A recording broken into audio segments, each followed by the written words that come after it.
Hi everybody, TheHande here again. So it's been a while since my last video in my ongoing series about Finnish leaders, and I'm not gonna lie, a big part of this is because I was struggling a little bit to come up in what direction I wanted to take this series. I obviously wanted to do more videos about Finnish prime ministers, and because from the last few videos that I've done, I kind of got this nagging feeling like it was looking like I was just picking on the center prime ministers and figures from the center party, especially since I made a video all about our first female prime minister, who also on pretty much every subjective metric is easily the worst center prime minister we ever had. So last week I started doing some research in order to do a follow-up video, with my intention being to also now do a video showcasing who I think were the worst prime ministers or the worst governments led by the other two big parties, the SDP and the NCP. However, I very quickly got a bit overwhelmed because I came to the realization that Finland has had a lot more governments than I had previously thought.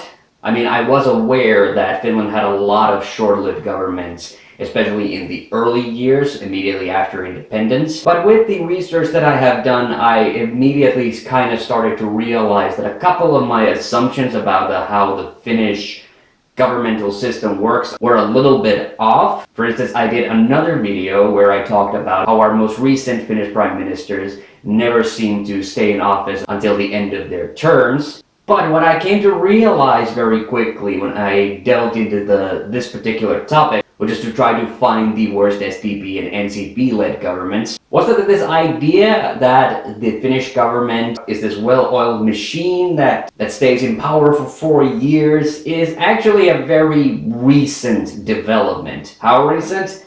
Think like 30 to 40 years recent. Within my lifetime recent. That is to say, the first Finnish government that actually stayed in power until the end of their 4-year term did not come into power until the 1980s, and if you wanted to be really technical, you could argue it was the 90s. So basically up until the 80s, going maybe back to the Second World War, the average length of a Finnish government's lifespan was about 2-ish years. But before the Second World War, it was even crazier. Just to put things into perspective, during our first 15 years, we had 19 governments. Now there's a myriad of different reasons, and that's what I kind of want to talk about in this video. I also want to talk about the 3 other governments, which were actually shorter than Anneli Jäätteenmäki's infamously terrible government. And because the government's lifespan were so short, you might be tempted to think that Finland has just had a lot of successful votes of no confidence, since that's usually the way a government falls during peacetime. But no, surprisingly, only 4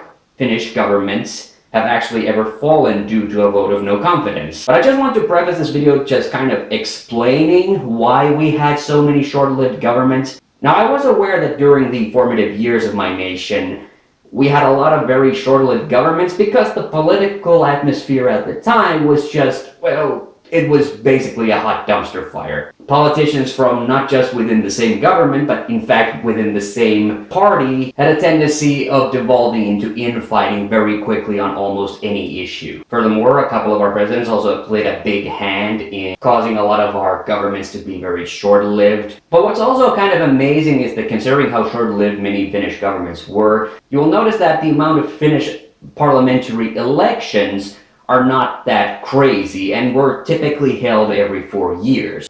Which means that given the circumstances and the time period you're in, the parliamentary layout which resulted from a certain election would result between 2 to 5 governments being formed from that arrangement. Because what would happen is that when, not if, one of these governments collapsed, the parties that were in the parliament would then just get together and start negotiating who would get a chance at it next. And in a system like this, you can probably guess that Finland has had a high amount of caretaker governments. Now that we've got that history settled, I think we should talk about the shortest governments that Finland has ever had. And this was kind of amazing because I thought that my research would be pretty easy, that I could just look at the governments led by the SDP and the NCP with the shortest range to find which were the most terrible governments. But the amazing thing about those very short-lived governments, especially during the early years, is that even though they were in power for ridiculously short amounts of time, it was honestly considered a bit of a record if you could keep the government going for more than a year.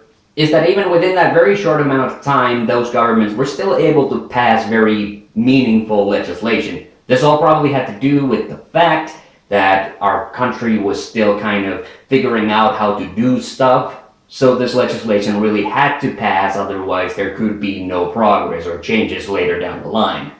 Anyway, our two most shortest governments are actually also the two of the most significant governments of Finnish history. Following back to back, these were our 27th and 28th governments, led by Anders Haxel and Urho Castrén. Both of the governments existed within the year of 1944, and as you can probably guess, which basically existed for the explicit purpose of pulling Finland out of the Second World War.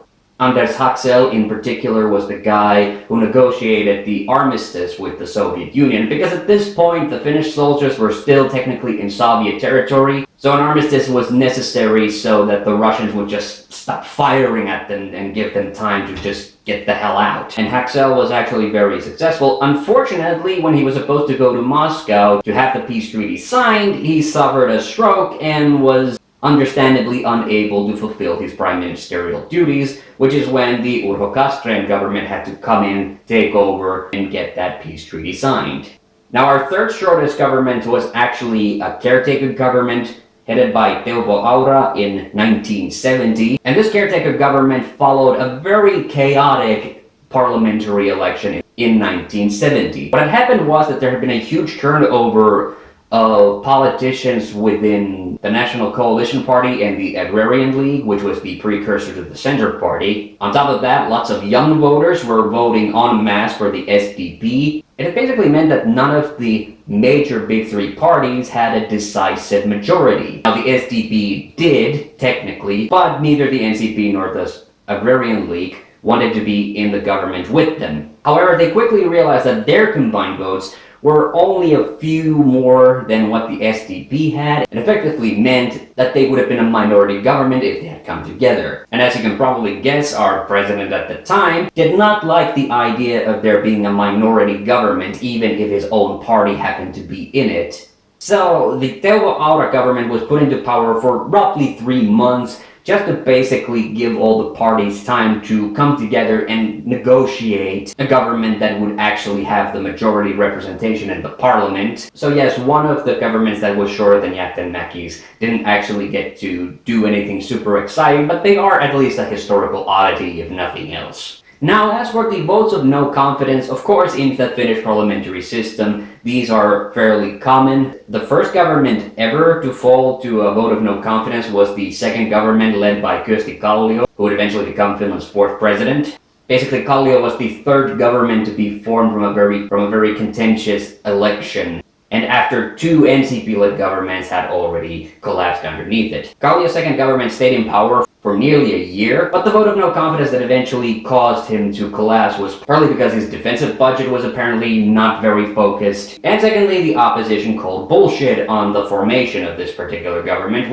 which I guess is a perfectly understandable reason to not have those guys be in charge. A couple of governments afterwards, we had the first government of Juho Sunila, whose credibility took a massive hit because around this time, White Guard, which were these paramilitary right-wing groups left over from the Finnish Civil War, were still causing a lot of ruckus and political violence, and apparently the parliament was not happy that the Sunila government had not done anything about them. Again, I guess a perfectly legitimate reason to kick those people to the curb. Now, our third government to fall to a vote of no confidence is actually very similar to the first one. This was the first government to be headed by Vijay Suksalainen, and again, its formation and budgets were the reason for the controversy that led to a vote of no confidence. However, it's our fourth and to date the last government to have fallen to a vote of no confidence, which is very interesting because this was a caretaker government. The government was led by Rainer von Fient.